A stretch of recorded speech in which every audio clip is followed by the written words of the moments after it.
Hi everybody.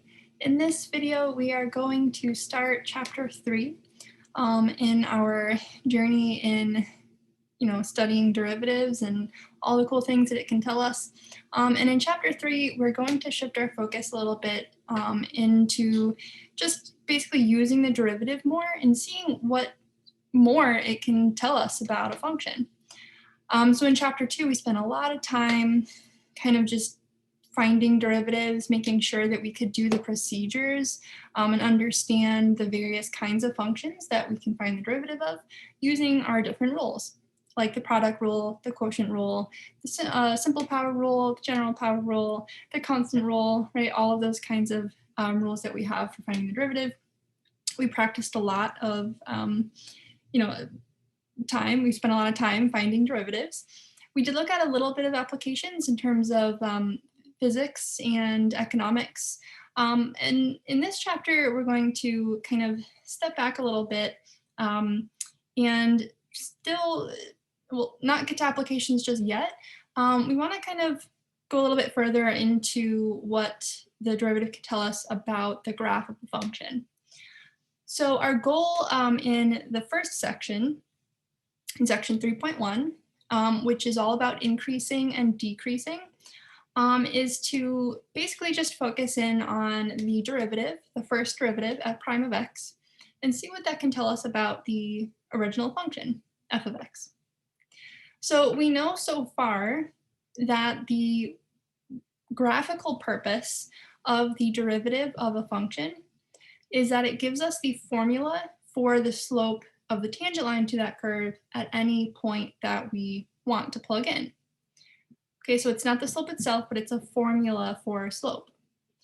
So this is what we already know and have talked about for a while. So I'm just going to make a kind of flow chart here about what further kind of things we're going to do with the first derivative in this section, starting with what we know already. Okay, so the derivative, as I said, as we know, f prime of x gives a formula for the slope of the tangent line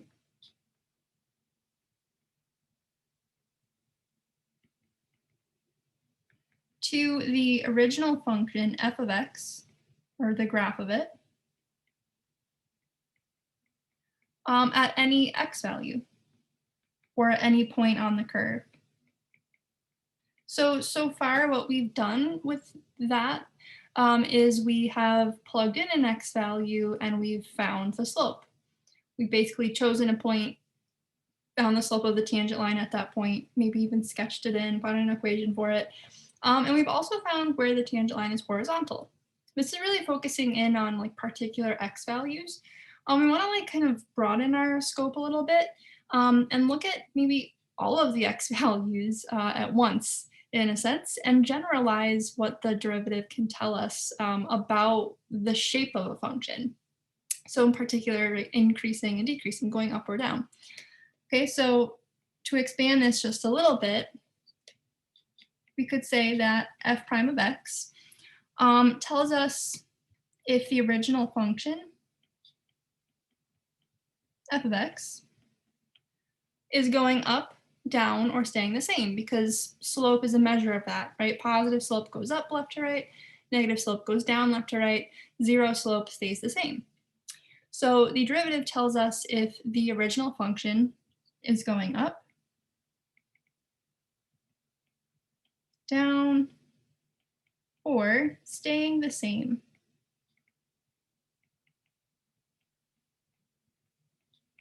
Right, at any x value. Right, we could just plug in a value for x and determine what the graph of the function is doing at every single x value, but we don't really want to do that. We don't want to plug in every single number into the derivative. We want to kind of, again, think more broadly and just to connect all this together into, the derivative and increasing, decreasing kind of thing that we'll talk about in this section. Right, we just want to connect this with slope. So the signs of the derivative, like the SIGNS, whether it's positive or negative, These are going to be the indicator that are going to tell us whether the function is increasing,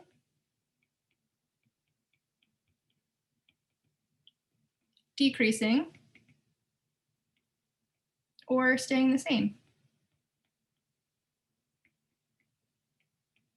or in other words, constant.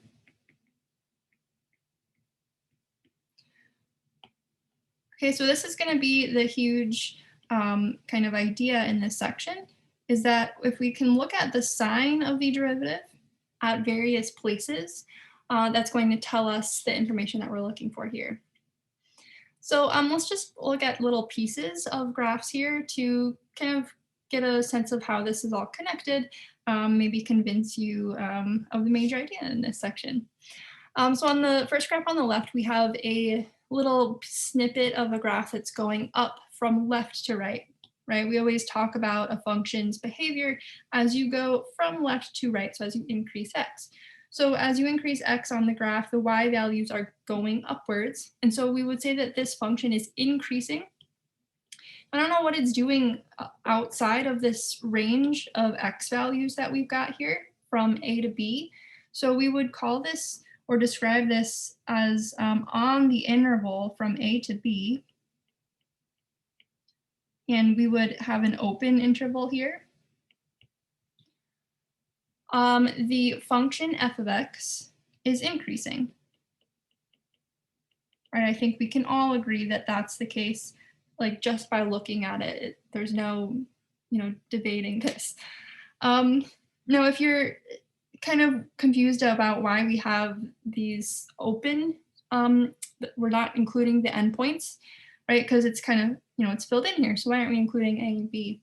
Well, in order to describe if something's increasing, you have to be kind of able to compare it to what's going on around it.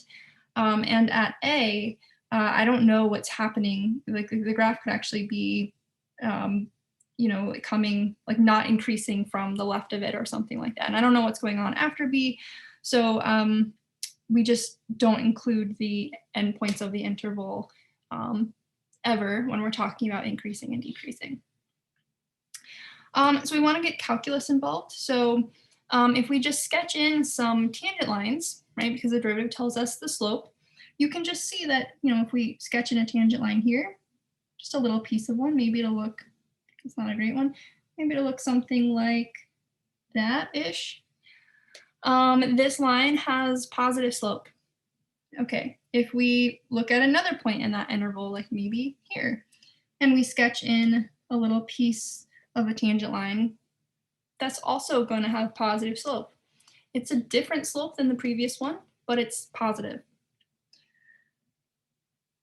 If we sketch in another one here, it might look something like this. Again, it's a different slope than the other two, but all three of these have positive slope. So we want to associate the fact that a function being increasing means that its derivative all have positive slope. Okay, so tangent lines have positive slope for x values that are within this range from a to b. Okay, so connecting this together is actually half of the important things in this section about. So f of x is increasing means that f prime of x is positive. Okay, so a huge thing in this section to connect together is that function increasing means its derivative is positive. It's just because the slope is positive. That's all that this really means. So a function in the middle here, we have one that's decreasing from left to right. Right, again, we can't really debate that. It's going down from left to right. So we would say on the interval,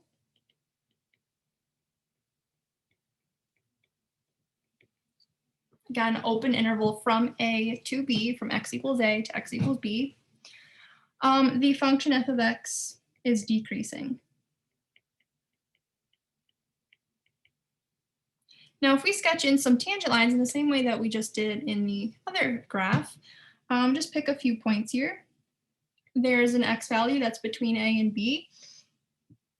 And if I sketch in the tangent line here, it looks something like that, and it's got a negative slope, right? It goes down left to right. Pick a couple other points here. So there's another one. It has a different slope. It's less, or just more steep, right? But it still has negative slope, and that's all that we kind of care about at the moment. Here is another one. It's steeper. And again, this has different slope, but the sign is the same. It is negative. So the tangent lines to a function or part of a function that is decreasing, these will all have negative slope. And so here is really the second half of this section. The second important idea is that wherever a function is decreasing, its derivative for those same x values or on that same range of x values is negative. So we want to connect these two things together because they mean the same thing, except now we're just using calculus to describe this kind of thing that we didn't really have the language to describe before, at least not using derivatives. Okay, the only other thing a function can do aside from going up and down is staying the same. So the last one here, that is a constant function. So we could say on the interval from a to b,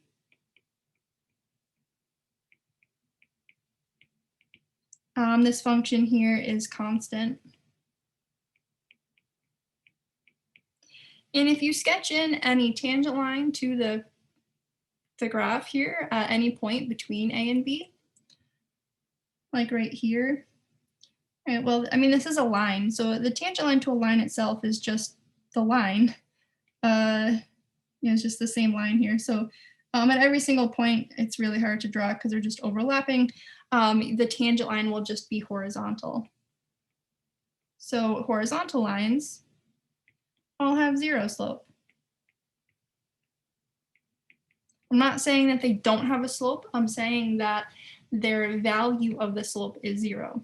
Right? And we already know that when we have a constant function, f prime of x, the derivative of that is equal to 0.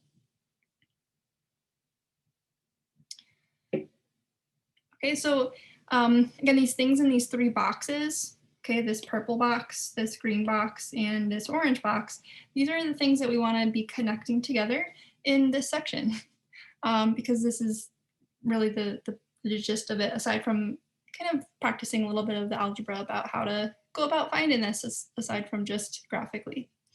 Before we get there, I would like to practice kind of seeing just with your eyes where the function that I've got here is increasing and where it's decreasing. So this is the function f of x. If you want to label it that, we don't really have to, but and so we're just describing where the function goes up, down, and stays the same. Now there's nothing labeled here on the axes. The only thing that we do need to label to describe where a function goes up, down, or is constant, stays the same, are the places on the x value, on the x-axis. Okay, so starting at this point here, the function starts to go up until right about here. So I want to extract out these kind of two pieces here, or these 2 points. So maybe let's call that A, and let's call this B. Okay, so the way that we would describe the fact that this function's increasing on that range of values, we would write A parentheses B. Okay, so here we've got the derivative is positive, so we've got increasing here. All right, then at B, the derivative is 0. We have a horizontal tangent line. Then the function starts to decrease until we get to about right here.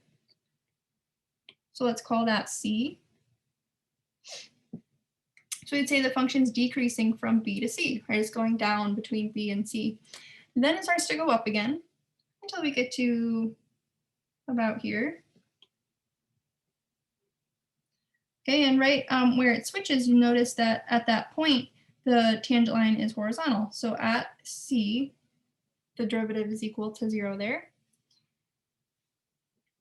Then at d, the function stops increasing and it starts becoming constant. Oh wait, I forgot to write this down here. Sorry, so a to b and c to d. Okay, then d on, from d on, the function's constant. So let's call this ending point here something. How about e? So that's the only constant part of this function. And at d, the derivative isn't 0, but this is a sharp turn. So this is where the derivative is actually undefined. So f prime of d is undefined. Or we have a point of non-differentiability, place where the function is not differentiable.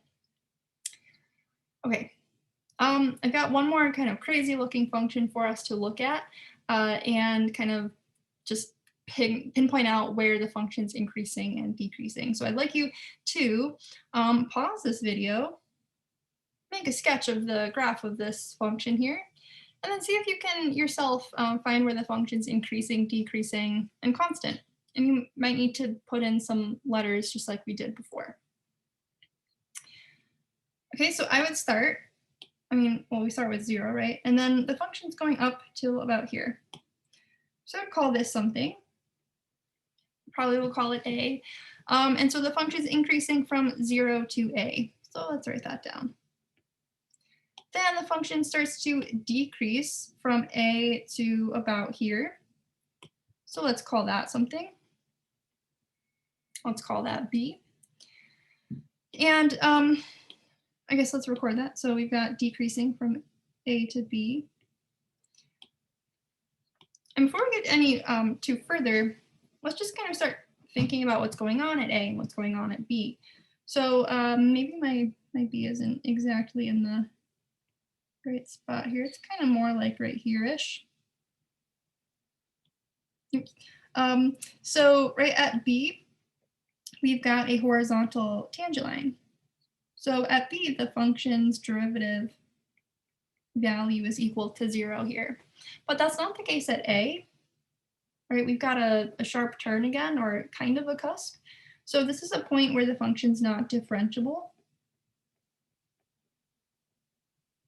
And so here we've got the value of the derivative is undefined. So f prime of a is undefined at that cusp.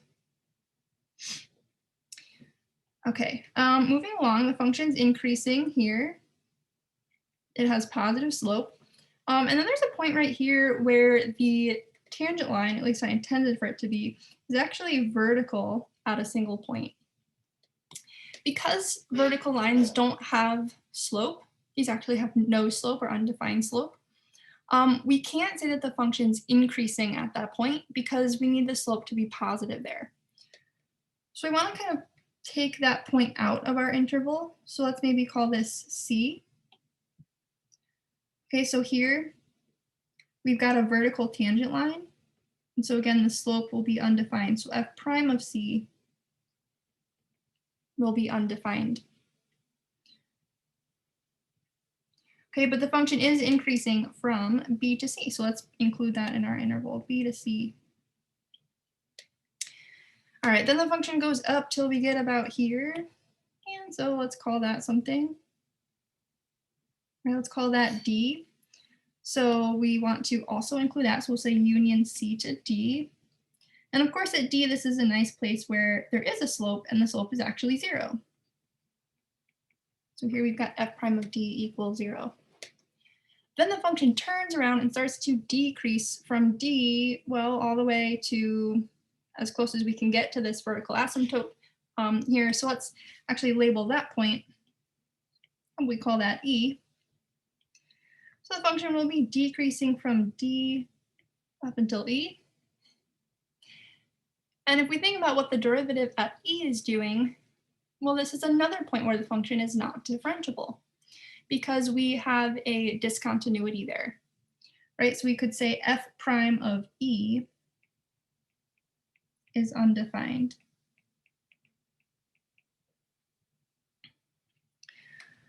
Okay, then the function continues to decrease after E, continues to decrease. And then when we get here, we actually have a horizontal tangent line. The slope at a horizontal tangent line is not negative, it is 0. So we have to exclude this point from our decreasing interval. So let's call this, how about f? But the function is decreasing before f and continues to decrease after f. It's just that at f, we have a slope of 0, so we don't say that the function would be decreasing there. So we basically just have to split this up into two different intervals. We want to say union e to f, and then union f to, I guess, infinity, because we've got an arrow on that function, which means it goes on forever. Right, and again, at f, what we have is a horizontal tangent line, so the derivative value, this is weird, f prime of f is equal to 0. And there are no places where the function is constant on an interval, just at some points where we have a horizontal tangent line. So the reason that I wanted to spend so much time just like pinpointing out from a graph visually the increasing and decreasing intervals is because these places where our function switched from increasing to decreasing, or increasing to decreasing, or decreasing to increasing, so like right about here, right? All of these places that we kind of pointed out that are not included in our intervals are really important. They're going to be the most important thing, almost, for us to basically find where a function is increasing and decreasing without looking at its graph. Okay, so these places, A, B, C, D, E, and F, these are the only places where the function could maybe change its behavior from going up to down or from going down to up. They have to do with the derivative. And if you notice, there are only two things happening with the derivative at these places. The derivative is either 0, like it is at B, D, and F, or the derivative is undefined, like it is at A, C, and E. Okay, so these two kinds of things that are happening with the derivative are so important that they have a name for them. And so I'll define those for you right now. This will be our last piece of the puzzle to kind of answering these kinds of questions. Okay, so this is basically what we just talked about. So a big question. That's why a question is written bigly. So at what values of x can the graph of a function change its increasing, decreasing, or constant status? In other words, at what x values can a function's derivative change signs? And that is at exactly the places that we just saw in that crazy looking graph. Okay, so places where the derivative is 0 or where the derivative is undefined. Okay, so here's a definition of what those things are, what we call them. So these are x values, and they're numbers. There will be numbers when we have an actual, function. So x equals c is called a critical number. X equals c is a critical number or critical point. So that's what I'm defining here, critical number or critical point of a function f of x. If the derivative at that x value is equal to 0, or the derivative at that x value is undefined.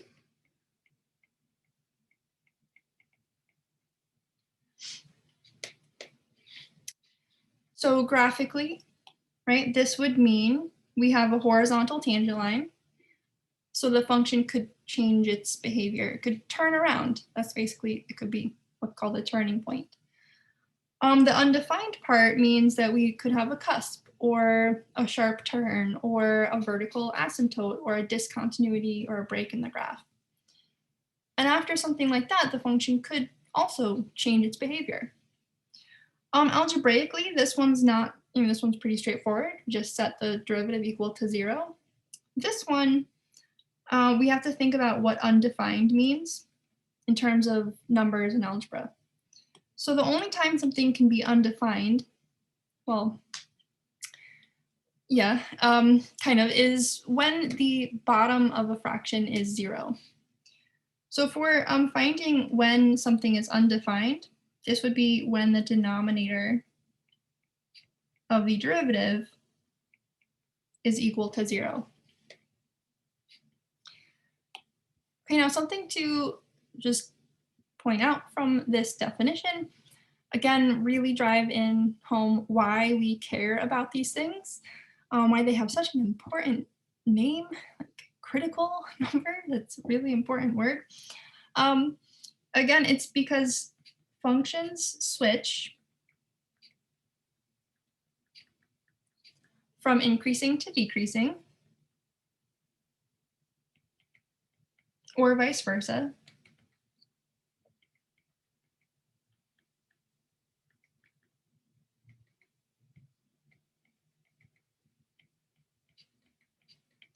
Okay, if they do change their behavior, it's going to happen only at a critical number.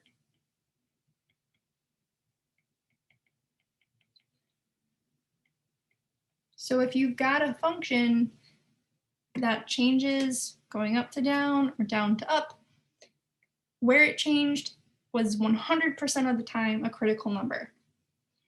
But not all critical numbers are places where this happens. Okay, so only some of the critical numbers are going to be places where the function switches, and that's okay. We'll be able to decide which ones are turning points and which ones they change at by just doing a little bit more work.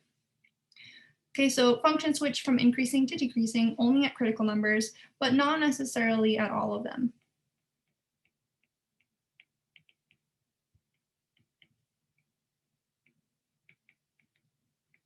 So I've got 4 functions that we're going to investigate how to, just with our knowledge of calculus, maybe with a scientific calculator, basically determine what the shape of this function is doing in a relatively straightforward way. And we'll work through 4 of those together. You have a sneak peek at the first one down at the bottom.